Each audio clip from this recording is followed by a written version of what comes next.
We quickly move to the session 1 of today, which is a very exciting dialogue on ethics of disruptive technologies. I now request the speakers of the session and the moderator, I think Dr. Sharat Sharma and Professor Nimi Rangaswamy are here. I request them to come on stage and take the seat, and my colleague Animesh Jain to also take the stage and start the dialogue.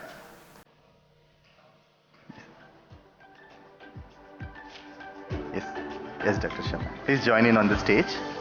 Yeah.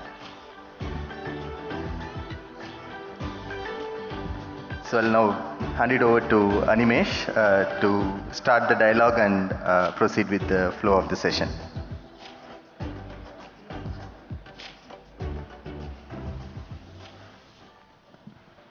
Hello. Thank you, Chagun. Good morning to all the distinguished people attending the Dialogue 2023 Science and Technology Policy Summit. Today, I'm pleased to welcome you all to the first session of the event, which is a dialogue on ethics of disruptive technologies. Before going to our distinguished speakers, I would like to set the tone for the session. This session is a dialogue between someone with a background in building technology platforms for the nation and someone who has researched on the influence of technology on the society. The objective of this session is to delve into the ethical principles that should guide anticipatory governance strategies when dealing with disruptive technologies. By addressing the ethical principles, regulatory challenges, and promoting collaborations among diverse stakeholders, anticipatory governance ensures that technology advancements align with societal interests, fostering a more ethical and equitable future. Through open dialogue, knowledge sharing, and addressing concerns, initiatives such as this one aspires to make meaningful contributions to shaping the responsible and ethical development of disruptive technologies. I would now like to introduce our distinguished speakers, Dr. Sharat Sharma and Professor Nimi Rangaswamy, who are with us today to explore this tricky area of ethics and disruptive technologies. We have Dr. Sharat Sharma, co-founder iSpert Foundation, with us today. First of all, I would like to congratulate Dr. Sharat Sharma, who has been recently appointed as a member of United Nations Advisory Body on Artificial Intelligence. As the leader of iSpert Foundation, he has played a crucial role in conceptualizing India's tech, health tech, and other digital public goods. These initiatives have showcased India's distinctive approach to data empowerment and protection architecture.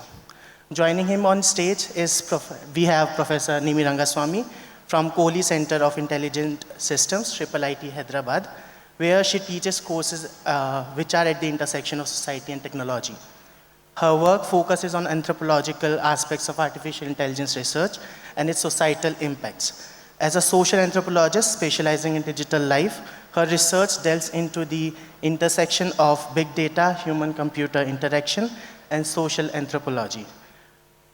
She has several publications in the socio-technical research space and is currently writing a book on hybrid methodologies in digital social research. Welcome, Dr. Sharat Sharma and Professor Nimi Rangaswamy. To open up the session, I would like to propose an opening question. According to our understanding, disruptive technologies can be conceptualized in different ways. Depending on how they are conceptualized, different ethical issues comes into play. We would like to listen to you on the broader understanding of disruptive technologies with the dual aim of identifying core ethical concerns that technological disruptions give rise to, and to identifying and devising ethical approaches that can help us to address such concerns. If we can begin with Dr. Nimi. Thank you so much.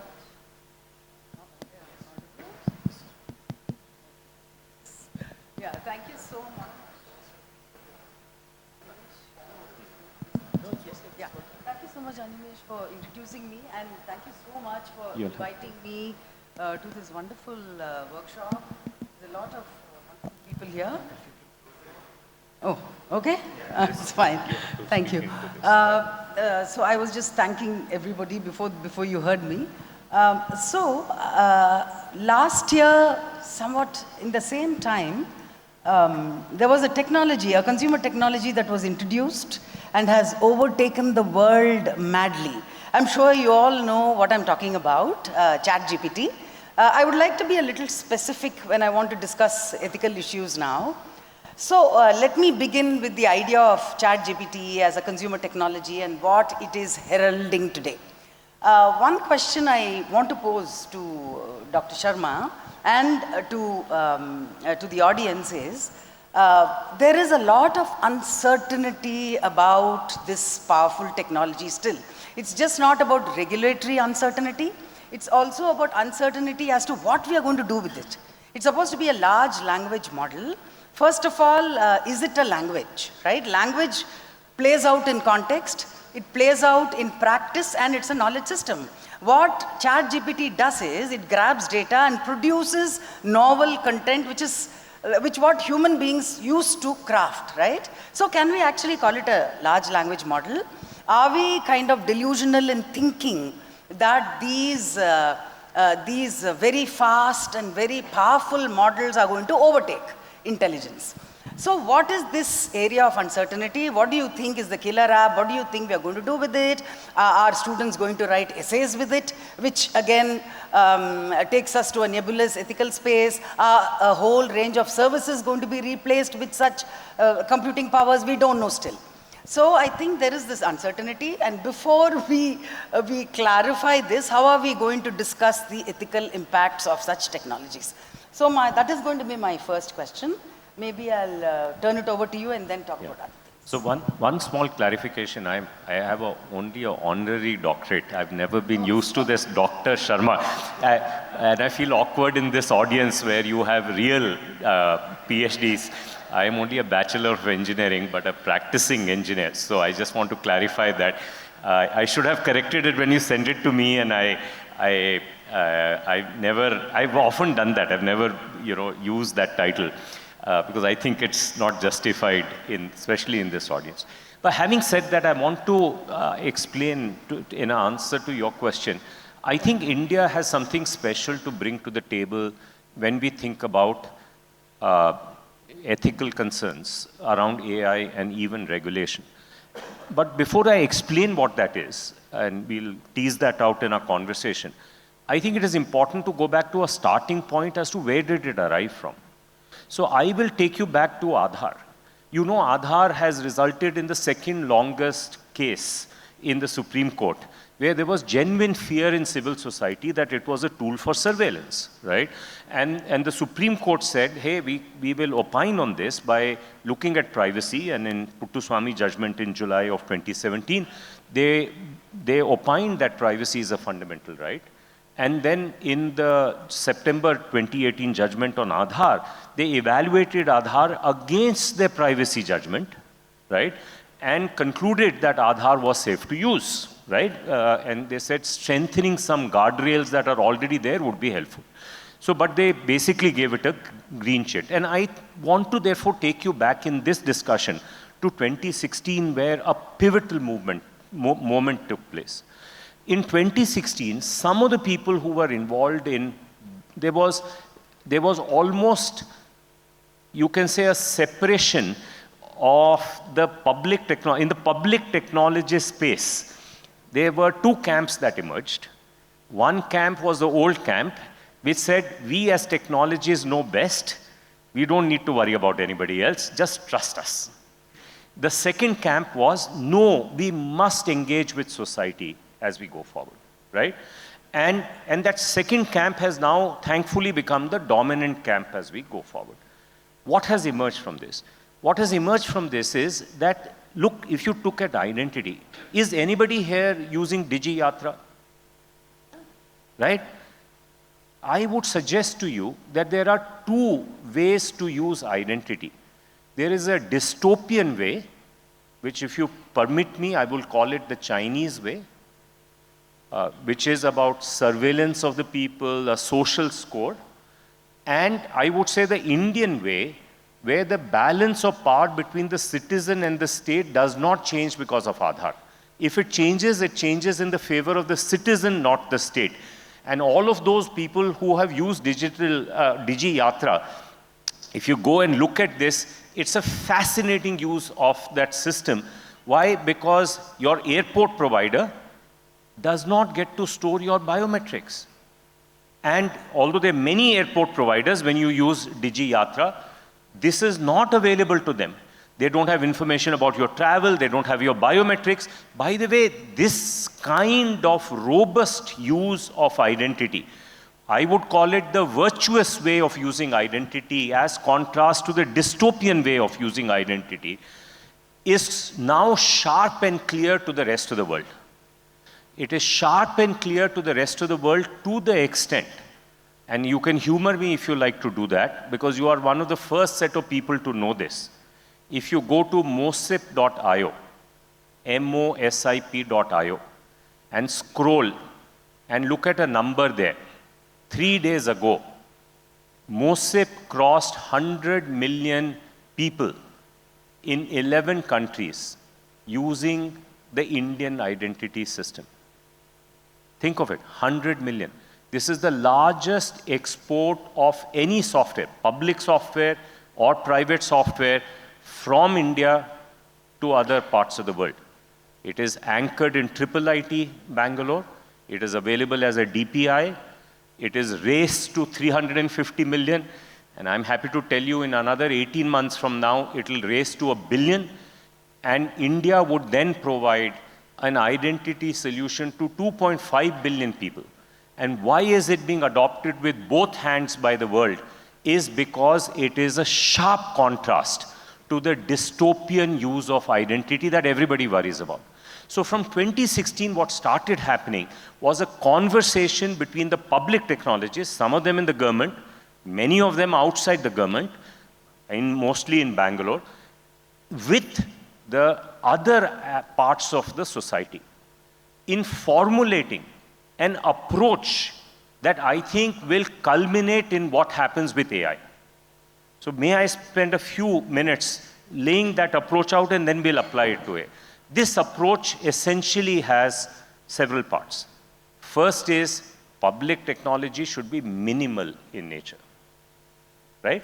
Because it should not crowd out private innovation. So all subsequent things, including what you mentioned as UPI and others, it's all minimal in nature, leaves space for private innovation. Second is that public technology must serve two masters. It must serve the innovators.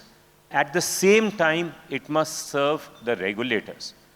And I think the calling card of India in the world has therefore become techno-legal regulation.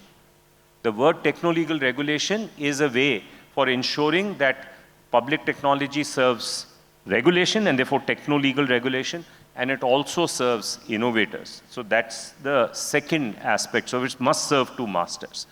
And the third, and perhaps the most important one, which we must spend time, is that we must align society around a set of normative principles that have been agreed. Now, this is a new development, and from ISC, some of you know Dr. Vijay Chandru. Dr. Vijay Chandru from Art Park of ISC, some of you now know the new CEO, Raghu Dharmaraju, and myself have written a paper last year, a peer-reviewed paper, as a lead-up to a Lancet Commission paper that will come out next year on health, where we have explained the Indian system of bringing society and technology together. So let me quickly mention it, and then we'll bring it to AI in subsequent discussions. What is the learning that has taken place? The third part is, which is minimal technology, it should serve two masters, it must get the society aligned. How do you get society aligned? We are saying that by definition, this disruptive or dangerous technology shapes the norms of society. If it shapes the norms of society, if that is our starting point, can we get agreement from civil society, from market, from the regulators, and from public technologies on what the normative principles will be for new technology?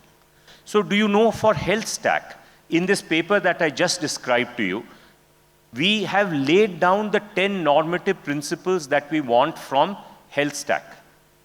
And now what we are really focused on is getting the market aligned behind these 10 normative principles, getting the regulators aligned behind the same 10 normative principles, and the public technologies aligned behind the 10 normative principles. Now, where have we applied this? Is this just theory? No, it's not theory. Do you know in the area of financial data, the account aggregator system, which is called DAPA for financial data, personal data sharing in the financial world, actually follows this system. So the market group that has agreed to follow the data sharing normative principles is called Sahamati. Sahamati is a market collective of all the players, where to be a member of that, you have to agree that you follow those normative principles and shall do self-regulation to ensure that the market will follow it. You need the regulator to be aligned with that, and the public technology is aligned with that.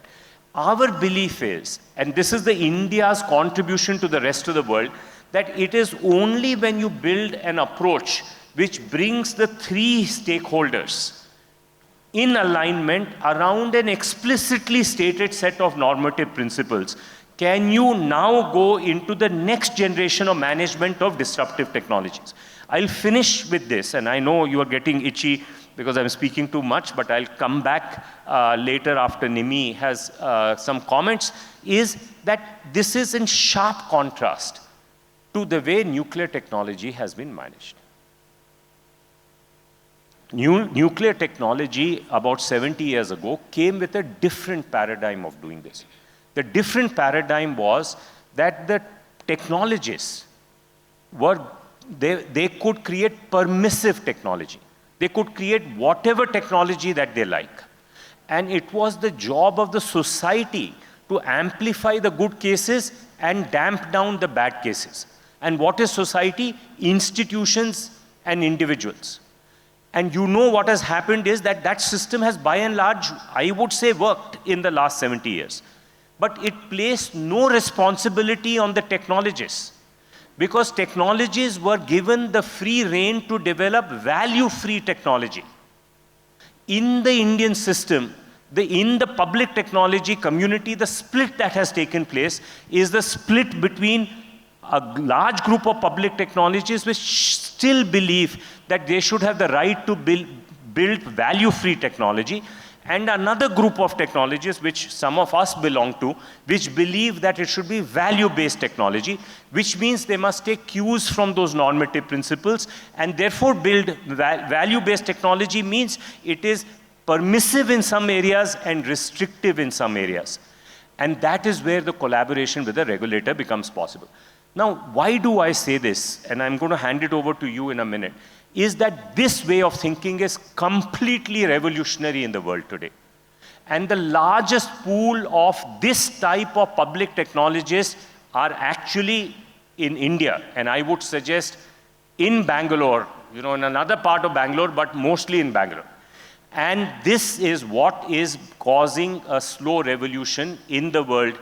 And that is why this interest on the rest of the world to look at what we will do in AI. And if we can pull this off in AI, I think we will shape the AI future of the world as we go forward. Back to you. Okay, I have a few things in response to Dr. Sharma. One is I really like the way you operationalized technology as a responsible agent to public infrastructure, which I think is specific and we need. The second thing which caught my eye as an anthropologist is you're talking about values and technology. For me, I have a slightly different perspective. I think technologies are not neutral. They come laden with politics and value. I'll explain this in a bit. Take the example of the bomb, the bomb. Okay, it's about use, whether you use it for a good thing or a bad thing, but it's not just that, right? That technology already has a personality. It already is equipped with a certain power, right? So technologies can never be neutral, in my opinion. They're just like people who come with personalities, with characteristics, with power, so on and so forth. So what do we do with that? It's just not about use, it's also about the technology itself. How are we going to harness it, right? So that probably changes the perspective a little bit, because they are no longer objects that can be shaped. Then I'm going to shift a little bit here, talking about how, when I talked about uncertainty, also about how people look at technology. So when the first bot was built in 1966, sorry for being a little academic, Joseph Eisenbaum, and he created ELIZA, right? It was the first chatbot. So people thought ELIZA could actually understand them. Actually, ELIZA was run by some simple scripts, right? But people thought this technology, cognitively, they bridged this gap and gave all these magical powers to technology. Even today, we do that. We look at technology, we think it is capable of doing something, right? It's a magic show, but we don't know how this magic show happens. So how are we going to learn and understand what a technology can do? Understanding technology, instead of cognitively assuming that this is magic. And that is what is happening with AI today, right? We believe that it's capable of all these things, right? So I think somewhere, this discourse on ethics has to build on what technology can and cannot do. And lastly, my point is about this whole idea of artificial. I don't think artificially intelligent technology is artificial at all. There are two main things that make up. One is material. The amount of water that this compute needs, fresh water. In the last 1 year, after ChatGPT and AI generative technologies came, the consumption of Microsoft and Google's fresh water consumptions went up by 30 or 40%. So it is rooted in real world material and using of these material. And the second thing is, how is data created and who creates data and who cleans data, standardizes data, and normalizes data. Annotators. There are the foot soldiers who are doing all this to create data. Who are they? What are they? How do they live? So on and so forth. So there is nothing artificial. There's so much material behind these technologies. So how do we bring in an ethical discussion about that, right? So these are my 3 points, a little academic, but I thought these were a little kind of critical to understand and locate AI technologies in context. I think you gave us a very good framework, if I may call you Nimi. Yes. And I think in AI, just to now link it back with AI, I think the opportunity that we have in India is to align 4 stakeholders with this statement that you made, and I'm just making it with a slightly different vocabulary. Our starting point with identity and then with payments and then with data was these are technologies that will shape the societal norms. You agree they do AI falls in that category. So I think sometime, hopefully, we are aiming to get this out in February. We will, at least as a group of public technologies, publish a paper listing the normative principles for AI. Because we are saying AI will shape the technology, societal norms. And the question is, now that we assume that they will change the normative principles, they should be laid down, they should be explicit, so that you can have an intense discussion and an agreement, some societal agreement on what are the norms that we want. Now, hopefully, the UN body will amplify these principles and make them global. But whether it happens globally or not, we have a responsibility to do that here in India, right? And so because it can be good and bad, and sometimes both, right? So we need to be able to lay that down. If we can lay that down, then we need to align 4 sets of stakeholders around it. Each has a role to play. It's not just casual alignment, it is significant alignment. One is, you mentioned, which I mentioned, is public technologies. They have a responsibility to build public technology. So we're talking about DPI for AI, that has to then follow those rules, which means it has to be restrictive in some areas and permissive in some areas. Second that you mentioned is general people, private innovators who will use this, and market who will use this. We need to create a market collective. In fact, we even have a name for a market collective like that called Samyog. And the goal is to create that market collective so that people who agree with this idea can at least label themselves and only be labeled if they are part of that, and there's some self-regulation required. Third is we need the regulators to be in place, and I'm hoping Abhishek ji, who is here, will talk a little bit of that. And there's good thinking for the first time that is happening here. I know, Dr. Ajay Sood is, chairing a committee. We have an opportunity to align our regulation with this kind of thinking as we go forward, because this will then become the gold standard for the rest of the world, right? And the last piece that we have to also, which is very kind of important to align, is the rest of the people in civil society, because we got to create trust in making this happen. My hope, if I leave with one thought here, is that we will stop using the West as an example for this. What gets my gall is that we actually have the best experience in the world, because we've done it for identity, we've done it for payments, we've done it for personal data, although in one sector called the financial sector, but nevertheless a very big sector. It is encoded in our DPDP Act that Abhishek ji here has been involved in. We've done it in these areas, yet we always lean on stories from the West. They are not an example of this at all. And because they are not an example of this at all, whether it is crypto, whether it's identity, whether it's AI, everywhere it is actually being controlled by vested interests without a hat tip to the societal obligations of those players. And perhaps, we have this big news about OpenAI, but OpenAI lost its way. Many significant people have talked about that. So look, we must stop kind of focusing on stories of the West. They don't tell us anything important. Our own stories are powerful enough. And we need researchers like you and others in this audience to embrace the Indian story, good, bad, and ugly, and then promote this conversation, not just in India, but also in the rest of the world as we go forward. Does that make sense? Yeah. Yeah, I would like to intervene here and pose another question to the speakers. How should anticipatory governance navigate the ethical landscape at various stages of the technology life cycles, starting from the building and development phase, the validation phase, the deployment phase, and then the post-utilization or discontinuation phase? Are these ethical considerations unique to each stages? I'll lay out 4 harms that I think the public technologists are worried about. These are they've been talked about very often. One is the balance of power between the citizen and the state. In a democracy, you don't want that balance of power to shift in the favor of the state.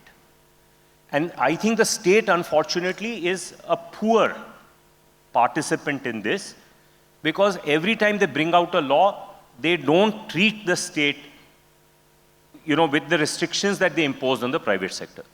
So it now always goes back to the courts to do that. And I think that our Indian state gets only a B+ rating on this, right? So that is one. Balance of power between citizen and the state. State abrogates for itself too many powers in the Indian system. My Baap state, right? And so it always positions it with the Supreme Court and having to come back. And I would hope that just like the public technologists learned their lesson in 2016, the state learns its lesson that this is not a worthy thing to do. It is better to go around and, be more reticent in giving itself special powers, except in those areas where the privacy, the Puttaswamy judgment has said that you are right to override privacy. But the state is always trying to override privacy over and above the 4 areas that the Supreme Court has identified. And therefore, it puts it in an awkward situation, reduces trust, does not increase trust. Second is, we must make sure that these new technologies don't change the balance of power between the citizen and the monopolies and the big companies. That requires a reform in our Monopolies Act, which we have not even started today. To Lina Khan, Europe has at least accepted that the definition of antitrust has to be revamped, right? And it has not to be based on a cost-based model. India has not had a meaningful debate on that at all, right? So this is again a lacuna on part of our antitrust regulator in not being able to move forward as quickly as possible. The third thing that we have to ensure is that India cannot weaponize this technology. Why MOSIP is traveling to other countries is because that group of people are able to make a claim that is convincing to these 11 countries that this technology shall not be weaponized. We were not able to make that claim for EVMs. Our EVMs should be driving elections everywhere in the world. I mean, nobody does elections like India does. But why don't our EVMs go to a single other country? Because we've not been able to convince a single other country that somehow the government of India shall not have the right to weaponize it and will be able to, it's trustworthy in that way. So Bangladesh, despite having announced they will use Indian EVMs in 2017, finally withdrew because of a civil society outcry. And from 2017 to today, we have not been able to modify our thinking to be able to say, we know we have provisions in place that will prevent weaponization of technology to another country. Fourth, open source has been weaponized, this time by corporates. OpenAI is an example of that. AI, many other software is corporatized open source. It's not the old open source that we were talking about. Today, we have that same problem that is happening with DPIs. Moja Loop, built by Bill and Melinda Gates Foundation, is not trusted by any country today because it's billionaire funded.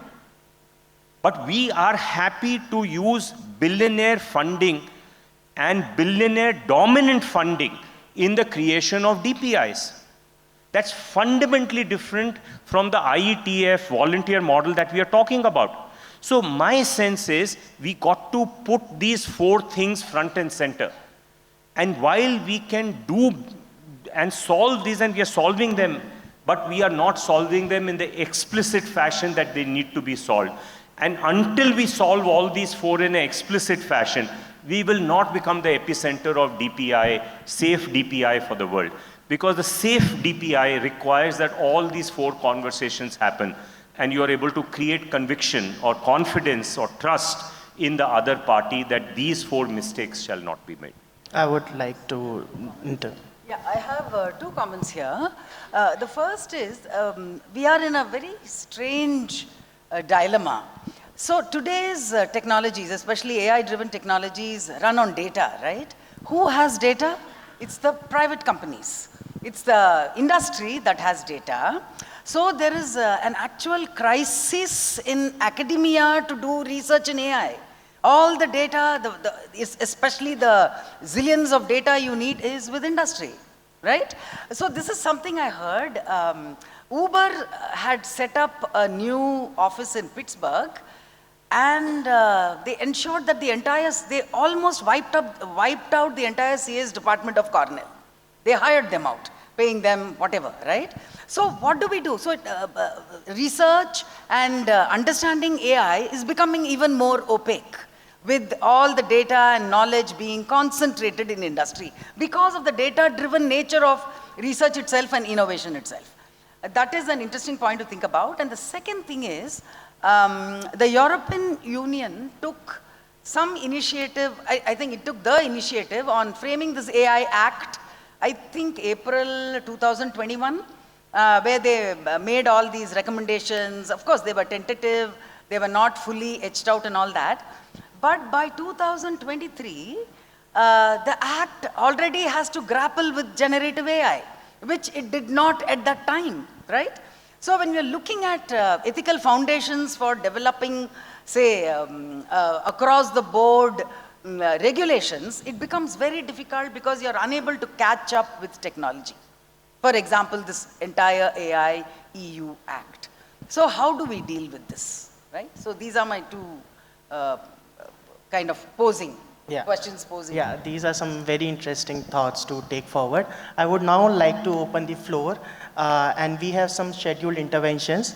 I would like to request Professor Francis Russo from University of Rem for this kind intervention for this panel. Can someone pass the mic, please, to Professor Francis?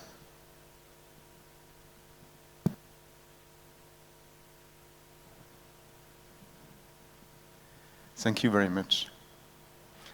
Although I'm only here in India for 1 month, I'm very happy to be part of that intellectual and cultural exchange in that Indian life, included, of course, that dialogue day.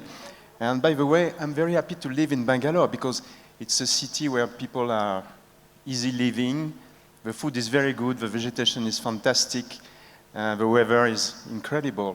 There's only one thing I don't like very much is traffic. But it's not because traffic is common in every big cities, but it's more maybe the way traffic is managed, based on giving the power to directly linked to the iron body of the vehicle of the citizen.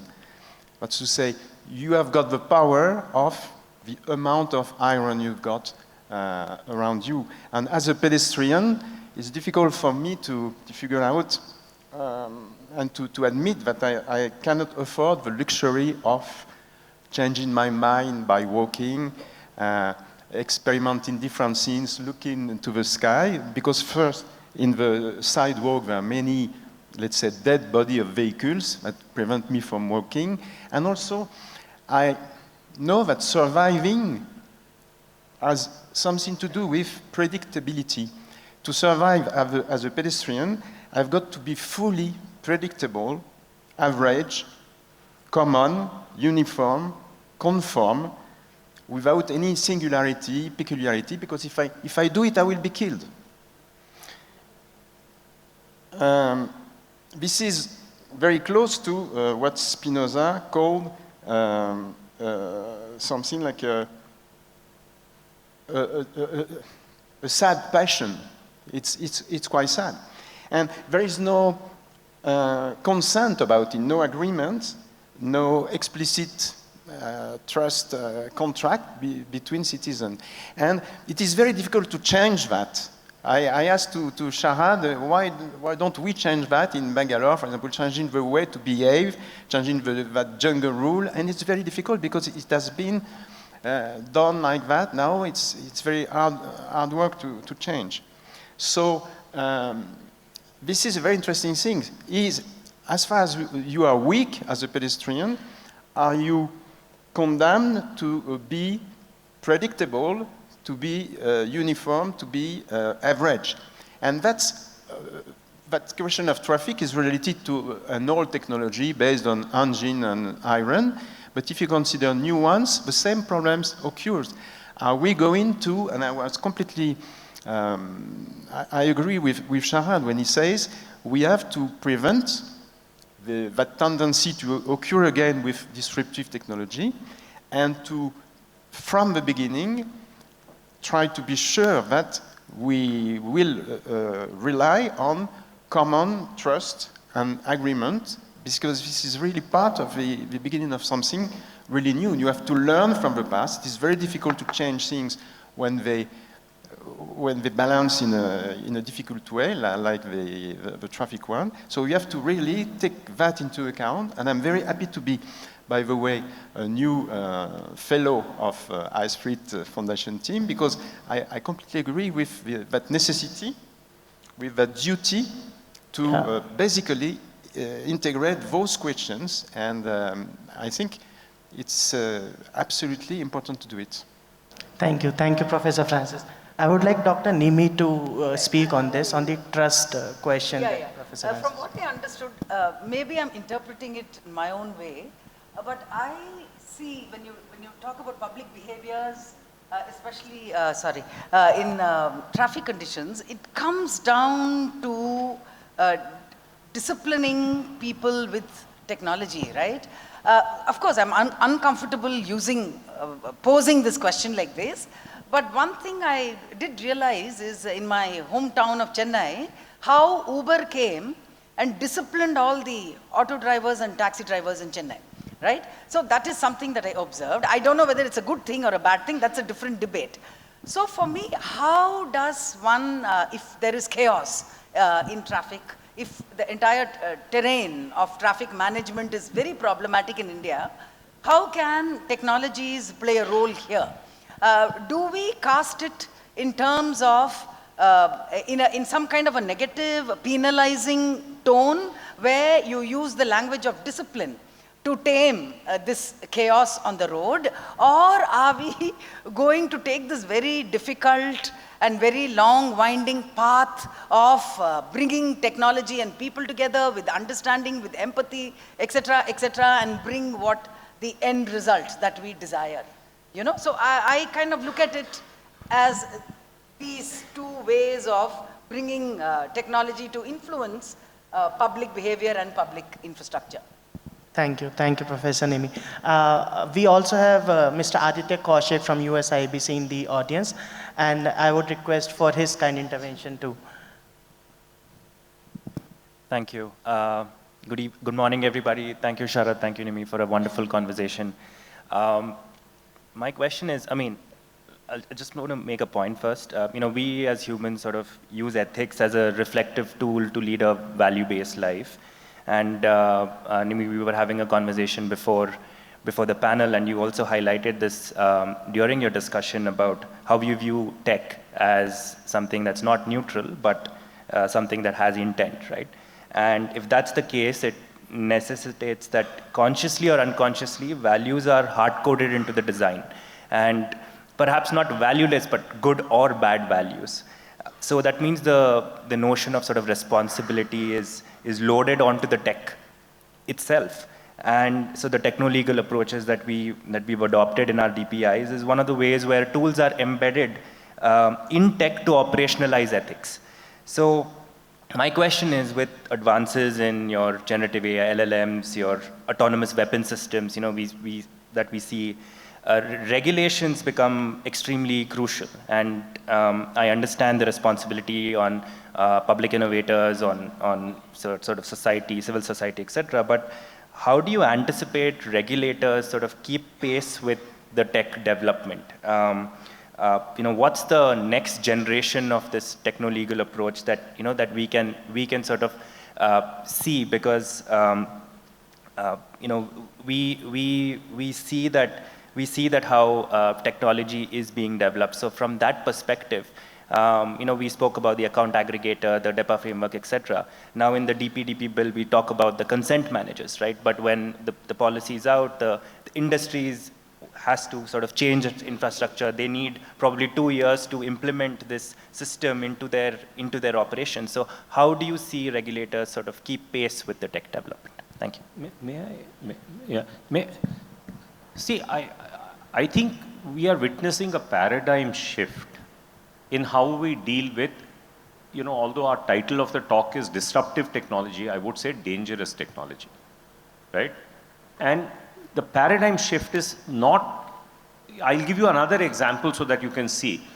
The old method of treating disease was, you go ask yourself a question, what do I go and kill? Right? And therefore, if you want to treat it cancer, what will I kill?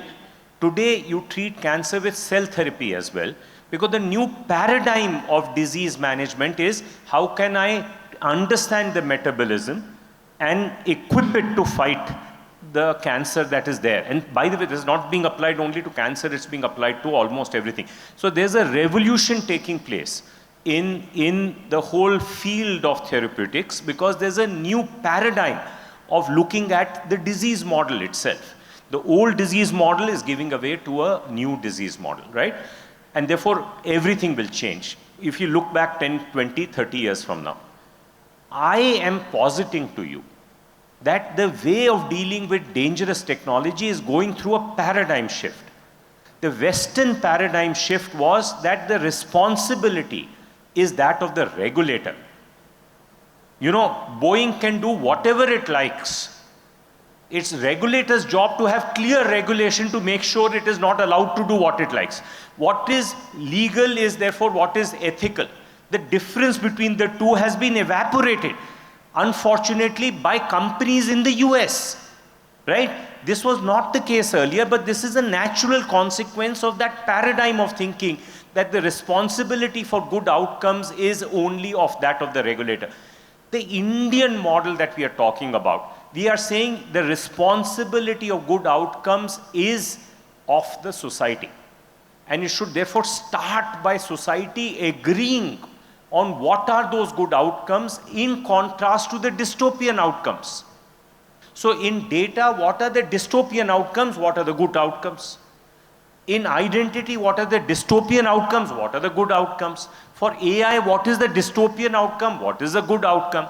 First, build some consensus and in a form that can be written down as statements that people can agree. Are you with me? If you can do that, then it's everybody's responsibility to move towards that direction. Of course, the regulators are needed, but so are market players obliged to exhibit good behavior towards that direction. And they should be rewarded or at least acknowledged for doing that, so a market collective can be formed. The technologists, particularly the public technologists, have a responsibility, so therefore they have a responsibility for building technology that can be proven to be restrictive in some areas and permissive in other areas, right? So the point that the Indian approach to this problem that we are talking about is as much of a paradigm shift as is come in health today. The sad part though is that we don't, with few exceptions, we don't have our Indian academics talking about this approach. They're still, I'm very controversial when I say this, but I say this, we are still waiting for the white man to tell us this is a good approach and then we'll adopt it here. That's the sad part. Now we have the white man telling us that this is the better approach. And now we are beginning to pick it up. So I feel pained by this. Because today, the understanding of this Indian paradigm shift on disruptive technologies is deeper in Europe, even in the US, than it is in Indian universities. And that has to change. And unless that changes, we will not be able to neither implement it rigorously well here, nor be able to take it to the rest of the world. And I believe, especially in AI, this will be our biggest contribution to the rest of the world, because AI is a societally shaping technology. You can argue whether payments are societally shaping, you can argue whether identity is societally shaping, but there's no argument whether AI is societally shaping. So this is something that we must apply in AI, in India, and also gift it to the rest of the world. This is our calling that we have today. Thank you, Sharad. I would now like to open the floor and take further questions from the audience. Yes, can someone please pass the mic to that side?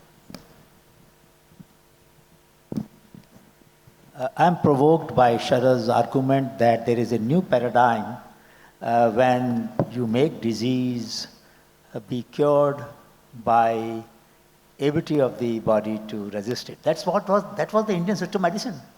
That you make the immunity robust so that you don't treat disease. You make body more robust to tolerate and bypass it and then remain healthy. And Anilji, since you're involved in this, I would say since the Ayurveda system is the embodiment of this new paradigm that the world is adopting. But my worry is different. My worry is we are losing the Charvakian tradition of paradoxical thinking. AI generates text which is singularly compliant with logic of A, B, C, D, E, and it says these are the ways in which this problem has been looked at by doing all the review, summary of the literature that it has synthesized.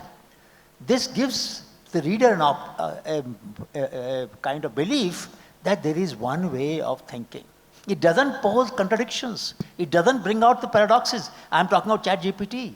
So my worry is that we already lost during the period of Buddhist logic, which was one of the most salient logic of ever produced in the history of human thought. And now we are losing it again. So the new pedagogies which rely on AI with singularly unified thought as a way of thinking, it will shape a very different habit of thought. My worry is that it will remove the ability of critical thinking. I fully agree with you. I mean, the power of the Indian health system is that you have Ayurveda and Siddhi, the epicenters of this, and they too have completely different mental models of what is health and what is disease, right? And yet they're only 150 kilometers apart. And both can thrive in the Indian rural system that we have. With AI, we are going to homogenize everything. That's the problem. And that is a very legitimate fear. And bigger fear is that it so turns out, as of today, unfortunately, and this is an appeal to PSA here, the efforts, if I was to make efforts of saying what is AI? AI is at one level, tacit knowledge being turned into a digital system. Today, if I make a list of 3 efforts that are on to turn Indian Ayurvedic tacit knowledge into an AI system, the Indian effort does not fit in that. Our Indian tacit knowledge of Ayurveda is going to be stolen from us because somebody else is going to turn it into an AI system. So this is a very important issue that you're bringing up, and we must have a call to arms. You know, we must address these issues, because if we don't become a creator of AI systems, we will be homogenized by foreign AI systems, and our cultural diversity, our diversity of thought will be gone, even in health as we speak today. Thank you, Sharadji. We have another question from the audience, if we can take that. So, good afternoon. So this is Rohini Godbole. I'm a scientist, and I am quite tickled with your discussions about changing paradigms. Now, I would like your opinion on, how ChatGPT is actually going to change the paradigm of education. And I would like your thoughts on this, particularly because you are looking at things from 2 different angles. And at least to me, as an educator and a scientist, the disruptive or the dangerous parts of ChatGPT and impact it can have on education are kind of becoming clear, and it's related to your homogenization issue that you were talking about. I would like Professor Nimi to take this one. Just a quick response, because I was having this discussion. So if you look at education systems today, education systems themselves are changing, and they are bringing more autonomous ways in educating people, right? So the change is coming from within the system. Of course, there is ChatGPT that's going to accelerate these processes, but what is the education system thinking? It seems to be thinking in sync with what technologies are going to change, right? We want we want bigger classrooms. We want to teach more people all at once. We want to have more powerful outcomes that can be standardized, so on and so forth. So this is perfect for technology like ChatGPT to come and instill itself and insert itself, right? So it is not only that technology is the villain here, right? It's also people who think in particular ways, and technology and people are shaping each other. So it's very difficult to divide the two and say technology will take over or homogenize, right? It's also people who are being shaped and people who wish these things to happen, right? So the education systems themselves are rethinking. So that is why I'll build on what you're saying. See, when the paradigm shift, your underlying question is there ought to be a paradigm shift in pedagogy. Exactly. Instead of teaching clerical rote learning, we should be teaching critical thinking and things like that. And I think everybody here in this room will agree that we need a pedagogy change, right? I mean, there's little... That is your underlying question. Now, the point I want to make to supplement what Nimi is saying is that technology left to itself will be arms merchant to both camps. And in India, and usually there's a battle between the old pedagogy, which is the established pedagogy, that will fight the new pedagogy that is coming in, because that will disrupt the old pedagogy, right? How you teach, do teacher training, how do you do many things is going to be disrupted. So there's a battle between the two pedagogies, and technology will be a willing enabler for both.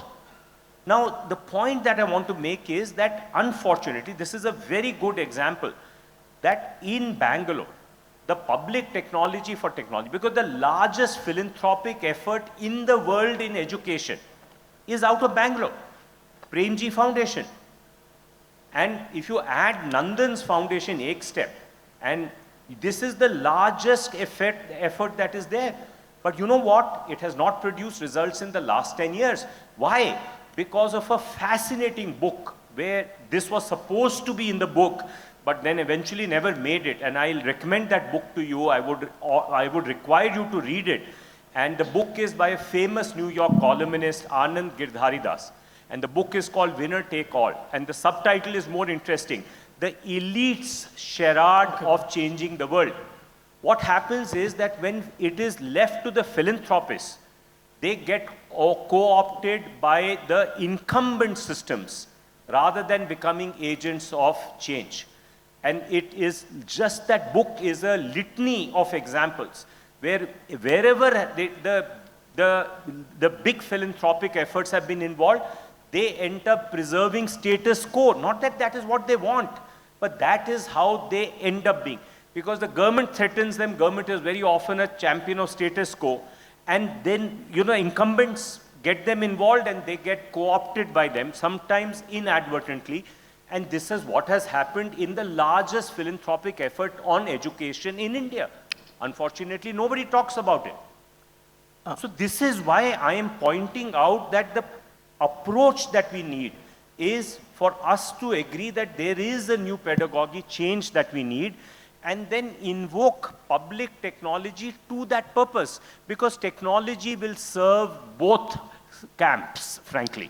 And therefore, you have to create a alliance of all the people to make the new camp succeed.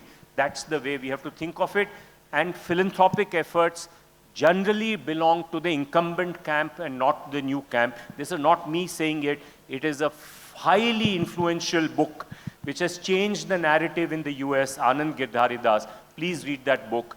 We have to learn those lessons here in India, and we have not done that so far. Thank you, Sharat ji, and thank you for the recommendation as well for our guest. We are actually over time, so I would like to conclude this session right now. We can take these questions outside. We have a networking break as well.